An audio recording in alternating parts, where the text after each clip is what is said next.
Hello दोस्तों, नमस्कार, जय हिंद। आप सभी लोगों ने यूपीआई पेमेंट किया होगा। अब लेकिन जो यूपीआई का पेमेंट है, अब एक यूपीआई से सिर्फ आप ही पेमेंट नहीं कर सकते हैं। आप लोगों को पता होगा कि जो यूपीआई आईडी होती है वो सबकी यूनिक होती है, आपके बैंक अकाउंट से लिंक होती है, आपका सारा पैसा उसमें होता है। तो ये सारी चीजें आप लोगों को पता होंगी।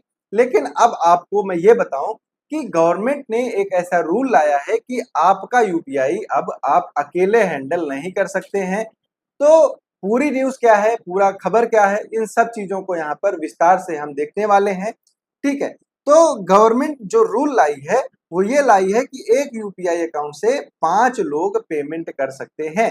जैसे मान लीजिए आप अपने घर के गार्जियन हैं और बाहर रहते हैं, तो आप अपने यूपीआई अकाउंट में 5 लोगों को ऐड कर सकते हैं और ये लोग आपके यूपीआई अकाउंट से पेमेंट कर पाएंगे।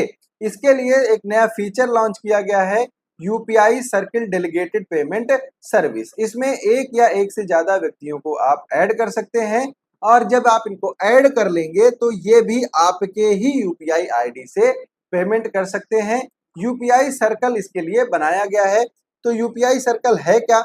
तो यूपीआई सर्कल है कि जिसमें पेमेंट करने वाला यूजर यूपीआई अकाउंट से किसी व्यक्ति को जरूरी लिमिट के साथ क्या कर दे, परमिशन दे दे, ठीक है? और ये एक्टिवेट कैसे होगा? तो यूपीआई जो सर्कल है उसमें आप जाएंगे, अपने फैमिली या दोस्तों को इसमें ऐड करेंगे, फिर उसके बाद परमिशन सेट करेंगे। परमिशन में क्या है कि एक है कि लिमिट के साथ अप्रूवल दे दें पहले से ही, और एक है कि अप्रूवल बार बार उनको लेना पड़ेगा, ठीक है? तो ये सारी चीजें यहाँ पर प्रावधान की गई हैं। काफी अच्छा इनिशिएटिव जो है वो लिया गया है।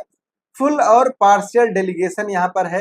फुल डेलीगेशन में ये है कि जो सेकेंडरी यूजर होगा वो पेमेंट जो है वो अपने आप से कर लेगा बिना आपके परमिशन के। आपने उसको अमाउंट की जितनी परमिशन दी है वो इतना अमाउंट यूज कर सकता है, ठीक? क्लियर? एक बार में मैक्सिमम कितना यूज होगा? 5,000 होगा और मैक्सिमम लिमिट इसकी कितनी होगी? 15,000 की होगी। फिर इसमें जो पार्शियल डेलीगेशन है, पार्शियल डेलीगेशन में भी सारी चीजें सेम होने वाली हैं। बस चेंज ये होगा कि जो ट्रांजैक्शन होगा उसमें बार बार यूपीआई पिन को वेरीफाई करेंगे आप, मतलब जो प्राइमरी यूजर होगा, ठीक है? ठीक समझ में आई? अब क्या है कि प्राइमरी यूजर जिसके पास यूपीआई अकाउंट है वो होगा और सेकेंडरी यूजर वो होगा जिसको ऐड किया जाएगा यूपीआई सर्कल में, ठीक? क्लियर? इसका जो फायदा है वो उन लोगों के लिए है कि जैसे इमरजेंसी में कभी कभी आपके पास पैसा नहीं है तो आप किसी के यूपीआई से ऐड हैं तो वहां पर आप पेमेंट कर सकते हैं। प्राइमरी यूजर के पास सेकेंडरी यूजर का फुल कंट्रोल होगा, मतलब वो उसको ऐड भी कर सकता है और रिमूव भी कर सकता है, ठीक है? ये उनको ध्यान में रखा गया है जिनके पास बैंक अकाउंट नहीं है, मतलब जो वृद्ध लोग हैं या फिर जिनको यूपीआई के बारे में उतनी नॉलेज नहीं है, तो ये उनके लिए काम कर सकता है, ठीक? अब यहाँ पर देखिए यूपीआई होता क्या है? तो ये होता है यूनिवर्सल पेमेंट इंटरफेस, ठीक है? या फिर यूनिफाइड, क्या होता है? Unified payment interface.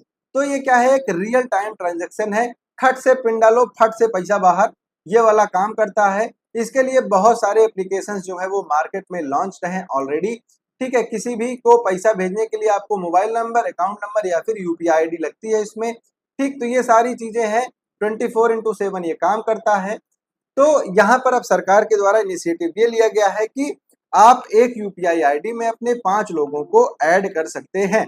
तो सरकार का इनिशिएटिव कैसा लगा कमेंट करके बताएं और चैनल पे अगर नए हैं तो सब्सक्राइब करना बिल्कुल ना भूलें। वीडियो कैसी लगी ये आप लाइक करके, कमेंट करके, शेयर करके बता सकते हैं। मिलते हैं दोस्त अगले सेशन में, तब तक के लिए आप सभी लोगों को प्यार भरा नमस्कार। जय हिंद, जय भारत।